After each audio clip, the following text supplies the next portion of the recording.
Good morning guys and Happy New Year! Ayan, from Focus Homes Realty, Happy New Year po sa ating lahat.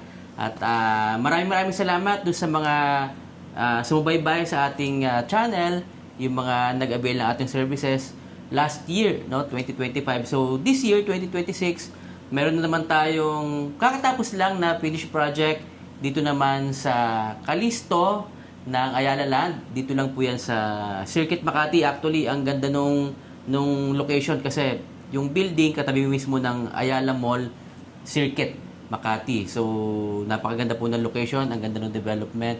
So, papakita namin to sa inyo from studio unit. So, ginawa natin parang hotel type pa rin.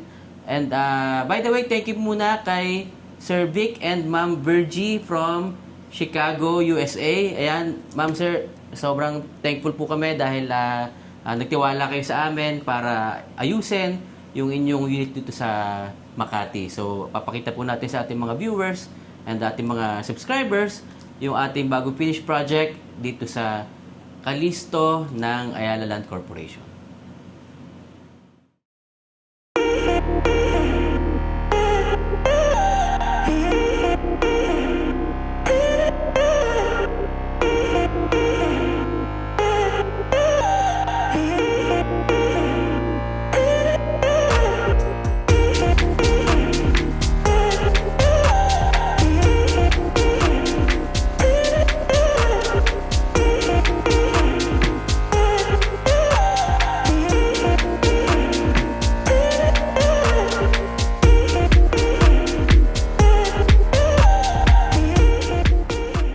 Daddy, unahin natin yung kitchen. So, dito, itong mga cabinets niya is existing na. So, meron siya dito actually na storage na pagpasok mo ng pintuan. Meron siyang storage dito na full height.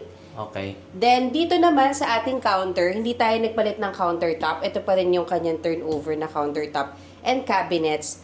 Ang dinagdag lang natin dito is naglagay tayo ng range hood. Pinalitan natin yung door. Ito yung request ng ating client. Napalitan natin ng door with LED lights sa loob. Then, we have also strip lights dito sa ilalim ng ating cabinet and the backsplash. So, ito yung request ni ma'am na kanyang subway tiles. Yan, matte type na Subway tiles. Subway tiles. So, before wala to guys, so painted lang to.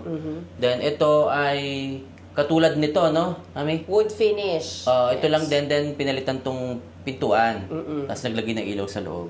Range hood, Binili natin binili yan. natin. So, before po, wala po yan. Yes. So, ayun. So, simple lang yung kitchen naman pero ang ganda kasi mahaba yung countertop niya. Yes, mahaba yung kanyang countertop so marami siyang malalagay. And ang request lang din ni ma'am is palitan ng kanyang sink. So, ito, nagpalit tayo ng kanyang sink. So, naging brass type, parang black itong ating parang brass type itong ating sink.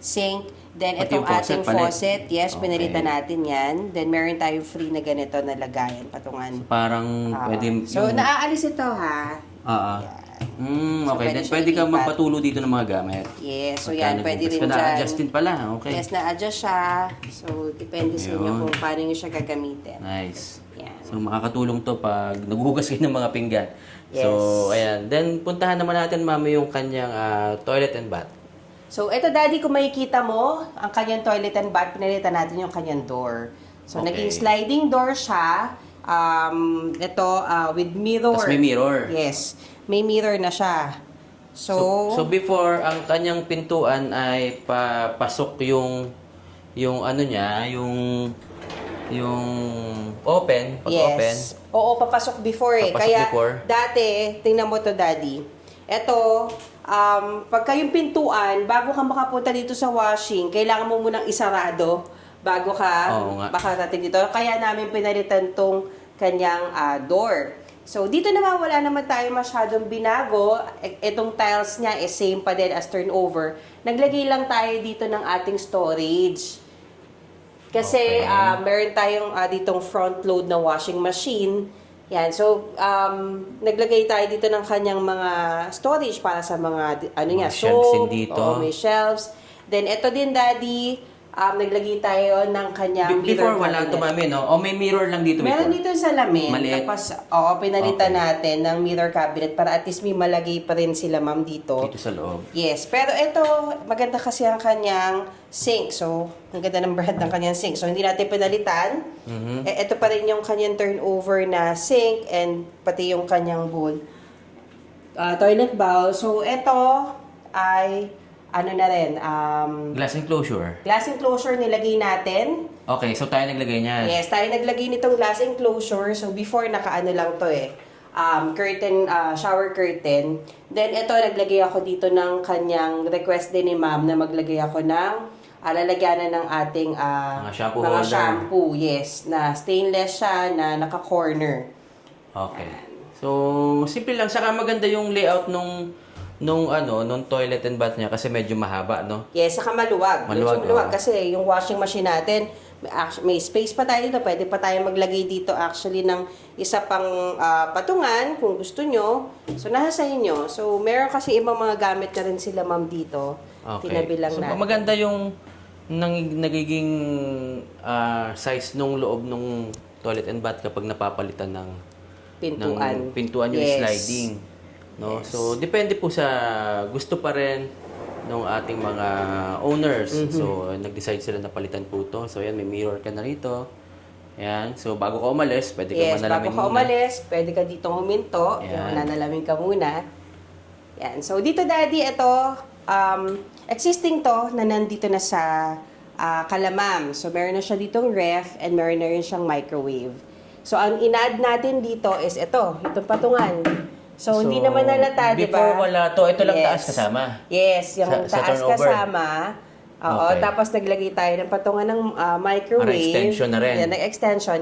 And eto, Daddy, meron siya ditong utility cabinet. Kasi yung isa is storage para sa mga kitchen utensils niya. Ito naman, si ma'am na yung bahala kung anong gusto niya. So, yan, naglagay lang ako na gamit ko. Pero, ayan. So, meron tayong storage dyan.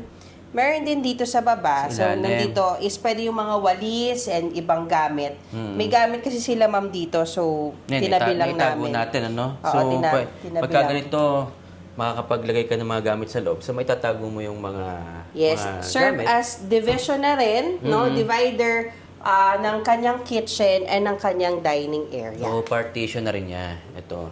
Oh, maganda kasi napakinabangan po yung partition. Ang maganda rito, medyo mahaba yung unit. This one is a 30 square meters. More or less. More or less 30 square meters na studio type. Studio. Hindi tayo nagkakamali, ano. So, ayun. Nandito na lang ngayon tayo sa living and dining. Ayan. Yan. So, request ni ma'am, yan, na magkaroon siya ng decent na 4-seater na dining Dining table. table. So, ito yung naging position natin dito para at least medyo may space din tayo. And ang request na ating cervic, ito ang ating parang mini bar. Yan, na lalagyan na ng mga wine niya. So, may wine rack So, sila. pwede din tayo cervic. maglagay dito ng mga, Dito. yes, ng mga souvenirs, collectibles. So, yan, kakasya dyan. Marami-rami yung pwede po nilang ilagay dito. Yes, kasi mahaba 18. to. 18 yung pwede yung wine. Actually, parang kasya yung dalawa. Oo, No? magkapatong. Pwede. So, Yes. marami po kayo may ilalagay. Yes. So, So, kinuha ayan. ko lang yung space na to. Actually, Daddy, nung una, hindi ko talaga gusto maglagay ng divider kasi studio siya na medyo feeling ko masyadong, alam mo yun, parang magiging compact yung dating. Pero, since talagang gusto rin ng client natin and nakita naman natin yung space na kaya, na po pwede, dahil may ginawa tayo dito sa kanyang bedroom, kaya tayo nag-come up sa ganitong design. Itong itsura natin. So, ito yung ating dining area and kanyang wine rack. So, dito naman tayo, Daddy, sa kanyang living room. So, itong living area niya, nakapaglagay tayo ng 2-seater na sofa bed. So, ito, Okay. pull out din to. So, Request ito din ni yung ma'am mga to. ginagawa natin before na customize. Yes, customize natin. Then yan, pull out. So, hindi ko na ipo-pull out yan. Yung para kulay at least- sila rin ng pumili. Yes, si ma'am yung pumili ng color niya. Okay. Then, eto, Daddy, mapapansin mo, dito ka sa area na to. Okay. Yung before na picture, yung cabinet, hindi ko naman pinalitan. Okay. Pero ang may ginawa tayo dyan para maging sliding door siya. Kasi 3 door yun eh. So, alanganin ko magsa-sliding. So, ito may gamit sila ma'am dito ha. So, ang ginawa natin, pinatungan natin. So, ito, wala to dati. Wala to oh. before. Ito yung original.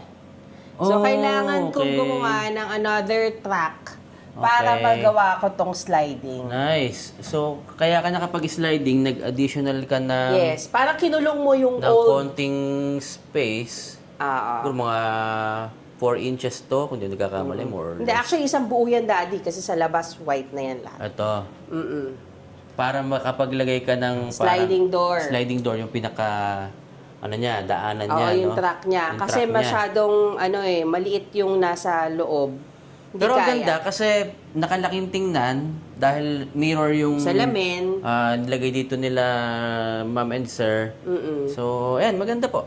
Yan. Maganda Saka, yung di ba, outcome. kasi kung yung dati natin, mahirapan ako makapaglagay ng ganito kalaking sofa kasi tatama yung pintuan niya. So, yung mga ganung bagay kasi kailangan natin kasi consider. ang pag-open mo ng ng pinto. ng pintuan ng cabinet palabas eh. Yes, palabas. So, So, tatama siya dyan. Tama. So hindi na siya tatamaan hindi na siya nakasagabal yung sofa bed. Yes. Okay.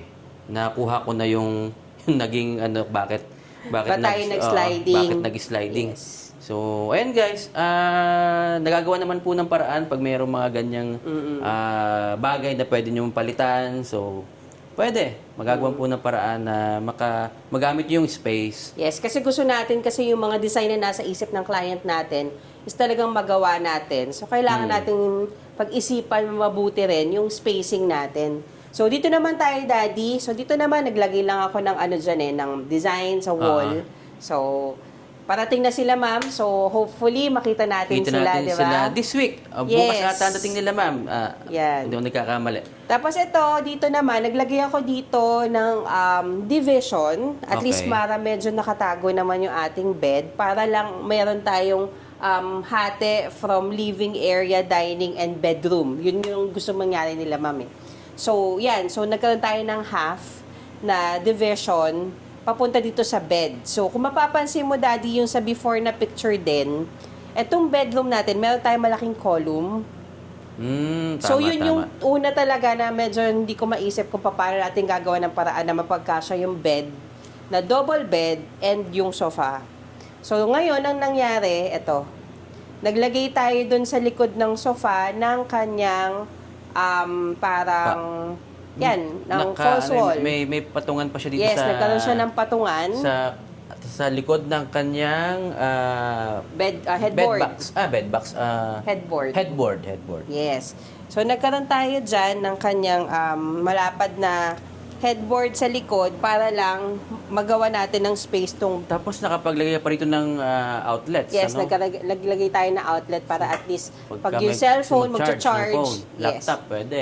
Kasi malapad tong Yes. malapad tong na nilagay mo. Tapos mami, napansin ko, yung dito sa partition mo, ano to?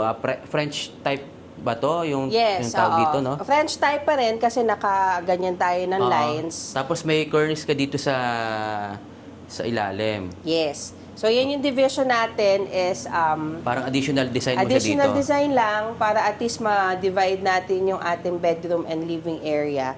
So, naglagay lang tayo ng design. Tapos, ito yung gusto ni Ma'am, white yung Maganda ng kanyang kulay. Maganda. Maaliwalas tingnan pa talaga pagkaputi. Yes. And also, dati nagkaroon tayo ng cove light din sa taas. Okay. Oo So, nga, no? Ito, cove Yeah. So, may light. cove light tayo paikot. Paikot. So, guys, pakita ko lang po, So, sana hindi kayo mahilo dito sa ginagawa ko. Pero, Yan. Tapos, may ayan. pin light. So, ko lang makita yung kabuuan ng cove light. Ayan. Tapos, may pin light na rin. And, ayan, yung partition, half lang po siya, guys. Ito lang. Yung kabilang side, may konting partition pa rin dito. Yes. Tapos Lalagyan natin. may cornisa pa rin dito na Yes, may design pa din pinaka-design siya. dito sa gilid. So, ayan. So, dito din, Daddy, sa kabila, may design din siya. So, dyan tayo naglagay Ay, sa ng likod. mga, switches and Switches outlet. outlets nandito. Yes. So, ayan. Yan. So, dito, Daddy, kung papansin mo, ito yung kanya entertainment side. Nasa kanyang bedroom. Yes. Gusto nila, ma'am, nandito sa kanilang bedroom side. So, itong Tama, kasi kanyang... pag nakahiga ka dito. Yes.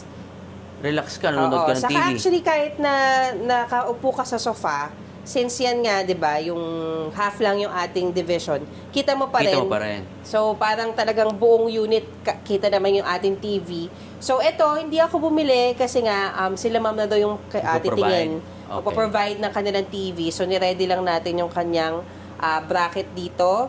Ayan, so para i-install na lang nila. Ayan. Yan, so dito daddy gumamit tayo ng fluted panels. Yan, ito yung color natin kasi magma-match dun sa ating kabuuan na color scheme. So, parang yung taas, buo to na panels hanggang dun sa Sa corner dulo, ng unit dulo. yes, then dito may mga storage tayo. Meron tayo dito mga drawers. May mga drawers dito sa ilalim, guys. And Yes. dyan, pwede nyo patungan ng mga gamit ninyo, accessories. Yes. Actually, pwede ka pa maglagay dito ng upuan eh. Yes. Kung gusto nila, Pero may mga di upuan ba? sila dito eh na Oo. ginagamit. So, I think Yes, magagamit pwede nila naman dito. nilang hindi na alisin yon, pwede nilang stay dito, tapos tatabi na lang nila ulit pag di ginagamit. So, ilang ano to, mami? Ilang drawers to? 1, So, 2, apat 3, to. 4? Yes. So, ayan guys, marami po kayong pwedeng mailagay dito ng mga gagamit nyo. So, nakatago lahat. Sila ma'am ay darating from Chicago, no? Tomorrow ang dating nila. So, ayan, makakapag-stay na po sila rito. So, bago Yes. sila umuwi, usually talagang pinapaayos na, no? Yes. Para pag-uwi Para nila. Hindi ready na na. mag-check-in. Hindi ka na Yes. mag-hotel. Or... Oo, kasi before daddy, 'di ba, yung gamit dito is talagang ano lang, mga parang yung foam lang. Oo. And then talagang mga simple. Hindi ko nga alam kung naka-stay ba sila ma'am Parang dito eh. may pinsan ba sila si ma'am na I think bumisibisita paminsan-minsan. Yes. So may mga foam lang po dito kami na nakita noon. So ngayon naman, ang ganda nung ano nila nung Yes, kwarto ang higaan nila. Then ito daddy, request din ni ma'am ang ating curtain. So thank you Sir Ian. Ayan. Ayan, dito sa ating magandang curtain. So ito ang kanyang view ng Manila. Ayan, so Ayan, mataas Manila tayo. We're on the 30th floor. So ang ganda ng view, pati pag sa gabi, Maganda to maganda sa gabi, rin. saka pag yung I think this one is sunset view. Yes. Tama, kasi dito yung araw ngayon eh. Yes. Sunset siya. So makikita niyo po yung Manila, I think Manila Bay sunset. Yes, saka ang ganda kasi wala siyang obstruction sa harapan. Oo. Mababa yung nakikita mo, malayo, no? Layo nung nakikita natin. Ang ganda ng view. Tapos pwede mo siyang i-black out pagka medyo inaantok ka pa, naka ano lang Oo, siya. so alisin mo lang to, then hilahin mo yan, magba-blackout na yan. So, Ayan. So, ang ganda guys kasi parang sobrang naging maaliwalas yung unit nila. So, Yes, makikita saka niyo po yung nakaayos lahat. before, no? Makikita niyo yung before, ano? Tapos nakaayos lahat. Then, mami, yung size pala nung bed natin, I think hindi natin yan. nabanggit. So, kanina sabi ko, this is a double bed. So, Double bed. 54 by Okay. 75 inches na bed. Yan. So, ito yung ating size ng bed natin na saktong-sakto lang sa ating space. Okay. Yan. Tapos, yung ilaw naman nila, sir and ma'am, dito, And matching din yan na terno lang. white, round. ayan. And then, dito naman is ceiling fan na white din. Simple lang pero very elegant yung dating kasi nag-match siya dun sa white theme nila Sir Vic and nila Yes, saka Ma'am maliwanag. Virgie, Actually, oo. kayo na, hindi nakapatay, hindi mo napansin. Oo nga, Yeah, maliwanag hindi nakabukas Hindi yung naka-open ilaw. yung light. Oo, nakapatay siya. Maliwanag kasi yung araw. dito nakaharap sa atin ngayon. Yes.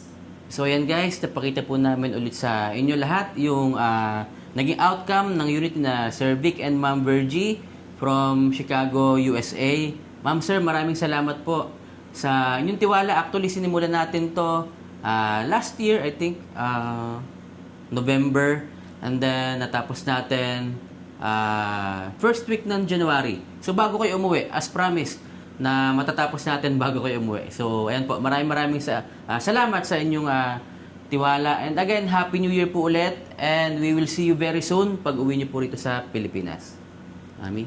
So, thank you again kay Ma'am Virgie and kay Sir Vic sa patuloy na pagtitiwala sa amin from the start. Talagang very thankful kami kasi sabi nyo, napapanood nyo kami. So, masayang-masaya kami kapag kami mga client kami na gano'n, no, na napapasaya namin and talagang nasusubaybayan din kami sa mga videos namin. Thank you so much. So, first time namin mamimit sila. in person ngayong January. So, I think bukas na sila darating. Ayan. So, kaya na-video na namin ito kasi ready na talaga sa inyo, ma'am, yung unit nyo. I hope maging komportable ang tulog nyo dito sa inyong magandang unit. So, yan. So, naayos na po natin. And may tanong lang ako sa iyo, Daddy, since New Year naman. And talagang we're grateful na, we're healthy and alive this year pa din. Kaya anong wish mo para sa ating mga subscriber and sa ating clients ngayong taon na to, since fresh start tayo? Okay, Mami, this year, 2026, year of the, ano ba ngayon? Horse? Yes. Year of the horse, no?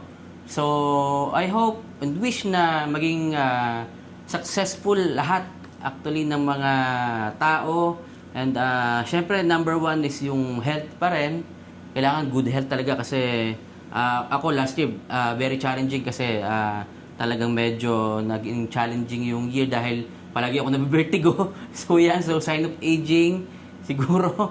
So ayan, and then yung mga food na kinakain, so kaya ingat-ingat lang din po tayo, no? So ayan, good health, good relationship sa lahat, mas marami pa kayong maging friends, ayan, good relationship with family. So ayun po. And of course, financially maging stable tayo lahat this coming year. So ayan, Mami. Yan. So, para sa akin naman, no? So, thank you, Daddy, kasi itong taon na to ang katuwang ko sa lahat ng bagay, sa lahat ng hirap. So, through the years Thank you rin, na, Mami. Thank you din. nag-work together tayo, we're so grateful kung sa mga tao na nakakatulong din namin, nakakasama namin. Kaya thank you din sa ating family na sila Jed, Jomar, sila Jaime, sila Enteng, sila Kim and LJ, ang ating mga angels, and sa lahat ng tao na tumutulong sa amin palagi. We're so grateful to have you Grabe. in our Thank you so much family. po. Yan, thank you. And para sa atin namang mga clients na patuloy na nagsusuporta sa atin, sobra po kami natutuwa. Lalo na po yung sa mga nami-meet namin dito sa Pilipinas. Marami pong umuwi since last Ayan, year opo. until ngayong January. And may mga imi-meet pa rin kami, no, this coming months din ng mga mag-uuwian na kliyente namin na hindi pa nila nakita yung mga unit and sa mga magpapagawa pa lang. Thank you so much po kasi talagang pinapanood nyo kami kung saang bansa man kayo nandun. Thank you so much. And para naman po sa amin na maibigay ang tulong sa inyo, nandito rin po kami para sagutin yung mga questions nyo. Yes. At nandito rin kami para tulungan kayo mag-isip ng design. For me, I want para sa sarili ko is magkaroon pa ako ng creative mind, no, na matulungan din kayo na mag-isip ng mga design. Kasi gusto ko yung every project, meron tayong bago, meron tayong parang natututunan din from our clients do sa mga gusto nilang mga design. So, continuous learning. Yan ang wish ko for this year sa akin, for myself. And to you naman po is yun nga, more healthy lifestyle and happy family, happy living, and yun nga, so wag natin kalimutan din si Lord. We always thank God for every day na nabubuhay tayo ngayon, di ba? So, good start. Yan po. Happy New Year, everyone. Ayun. Again po, Happy New Year sa lahat. And salamat sa mga palagi nakasubaybay and din sa mga first-time viewers. Please subscribe to this channel para masubaybayan niyo po tayo yung ating mga ginagawa pa rin. And again, thank you so much. Maraming salamat sa inyong lahat. At huwag niyo pong kalimutan to pa rin ang inyong mga pangarap.